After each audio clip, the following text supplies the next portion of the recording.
Bom, pessoal, beleza? Estamos aqui de volta para a aula de matemática. Agora é a vez do módulo 6 da frente 4. Nós vamos falar agora sobre congruência de triângulos. Vamos lembrar que a palavra congruência em matemática, ela faz uma referência muito importante, ela é bastante usada em geometria. Ela quer dizer medidas iguais.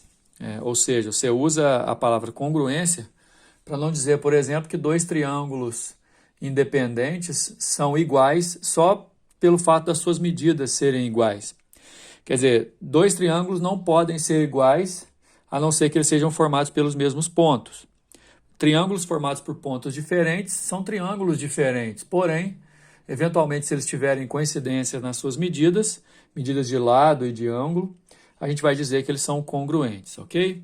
Agora, para você poder analisar se dois triângulos são congruentes ou não, você tem três critérios que seria interessante a gente poder analisar a partir de agora, ok? O primeiro critério é o mais óbvio, é o critério que fala lado, lado, lado, dizendo que dois triângulos distintos são congruentes. Distintos primeiro porque eles são formados por pontos diferentes, olha só, aqui eu tenho um triângulo ABC, aqui o DEF, porém eles podem ser congruentes se os lados correspondentes forem congruentes assim sendo, ou seja, o lado AC tem a mesma medida que o DF, o lado BC tem a mesma medida que o EF e o lado AB tem a mesma medida que o DE. Nesse caso você prova, porque esses dois triângulos têm três lados congruentes de 2 a 2, que esses dois triângulos, triângulo ABC e o DEF, são congruentes. Está aqui o símbolo de congruência. Então, o primeiro critério, o primeiro caso de congruência, o mais importante, o caso lado, lado, lado. Quando dois triângulos têm lados correspondentes 2 a 2 de mesmas medidas, você tem congruência nesses dois triângulos. O segundo e o terceiro casos, além de usar a medida de lado, vão usar medidas de ângulos internos também. O segundo caso fala de lado, ângulo, lado. O que quer dizer, por exemplo, que quando dois triângulos possuem dois lados correspondentes congruentes e entre esses dois lados, ângulo com a mesma medida, você também consegue provar que esses dois triângulos são congruentes. E aí, como você provou que eles são congruentes, o terceiro lado também 2 a 2 na correspondência, eles serão congruentes. E no caso, os ângulos internos também na correspondência. O terceiro caso de ângulo, lado, ângulo, você tem que ter a noção que é ângulo, lado, ângulo, ângulo, lado, ângulo. Você consegue provar que dois ângulos correspondentes congruentes e o lado entre esses dois ângulos, também sendo correspondente congruente, os dois triângulos são congruentes. Quer dizer, no final das contas, pessoal, você vai ver bem pouco exercício falar sobre congruência de triângulo. Semelhança de triângulo é muito mais importante do que isso, em termos de questões que podem cair em vestibular e Enem. Só que, assim, fica por conta de você poder provar que dois triângulos são congruentes, para você poder usar a propriedade de que os três lados 2 a 2 vão ter a mesma medida e os ângulos também, certo?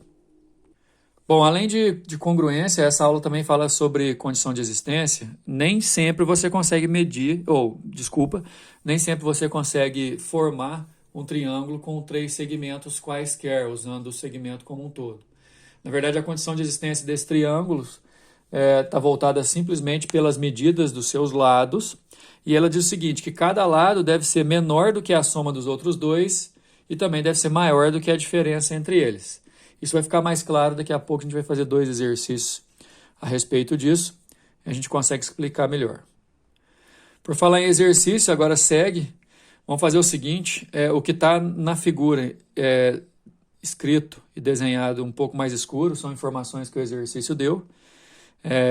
Tem uma outra informação também que o exercício fala que são dois triângulos equiláteros desenhados, né? Os dois triângulos maiores são equiláteros. Esse aqui tem um ângulo formando com a horizontal de 65 aqui na base, esse aqui de 75, e é para a gente descobrir o valor desse ângulo x. Qual foi a primeira coisa que eu fiz? Se os triângulos maiores são equiláteros, a gente tem que lembrar que o triângulo equilátero tem os três ângulos internos valendo 60 graus. Então, eu coloquei 60 graus aqui, coloquei esse aqui, coloquei 60 graus aqui. Eu poderia ter colocado 60 graus em outros lugares também, mas eu não vou precisar. Dado 65 e 60 que eu coloquei, porque o triângulo é equilátero, para completar a meia volta aqui do 180, falta 55. Aqui desse lado, para completar 180, faltam 45 graus. Somando esses dois aqui e esse terceiro aqui de cima para dar 180, esse ângulo de cima aqui vale 80 graus. Oposto pelo vértice aqui também tem 80 graus, e aí eu cheguei onde eu queria.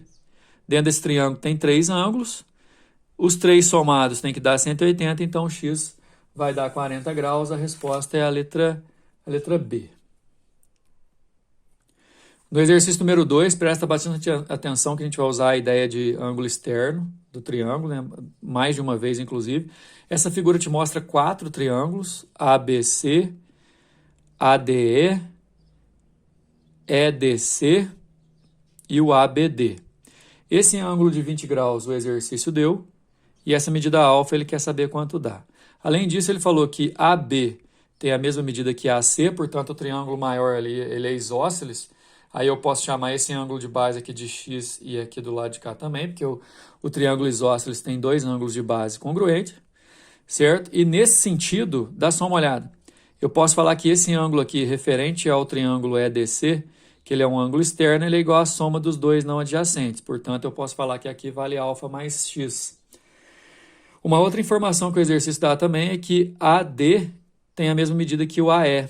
Então, se aqui vale alfa mais x, aqui também vai valer alfa mais x. Agora, atenção. Esse ângulo inteiro aqui,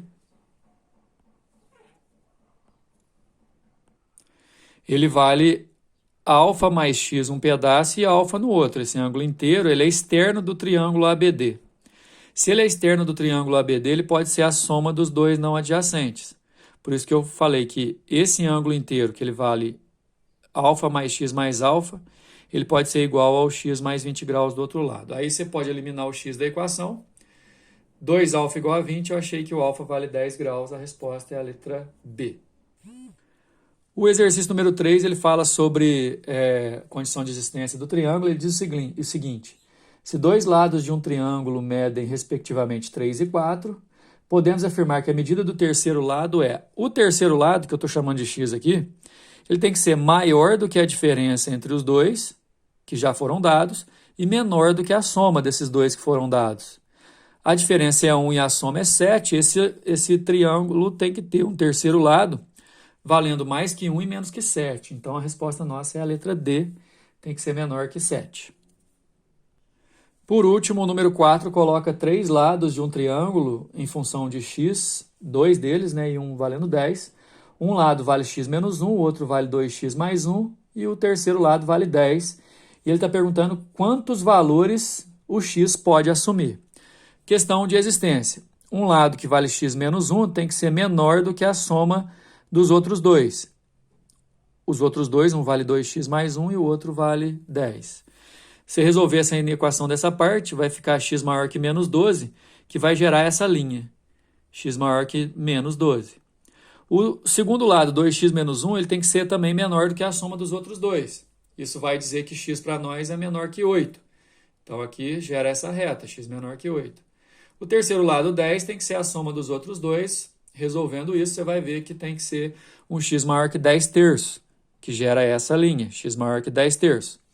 10 terços aproximadamente 3,3, né? E aí, como esses 3 lados pertencem ao mesmo triângulo, essas 3 condições têm que serem respeitadas ao mesmo tempo, o que gera essa resposta. O valor de x para nós tem que ser maior do que 10 terços e menor do que 8. Só que ali está dizendo, por exemplo, que o x é um número inteiro, né? Que tem que ser natural. E valores inteiros a partir daqui só tem o 4, o 5, o 6 e o 7. São 4 valores possíveis, a resposta é a letra B. Beleza? Finalizando aqui.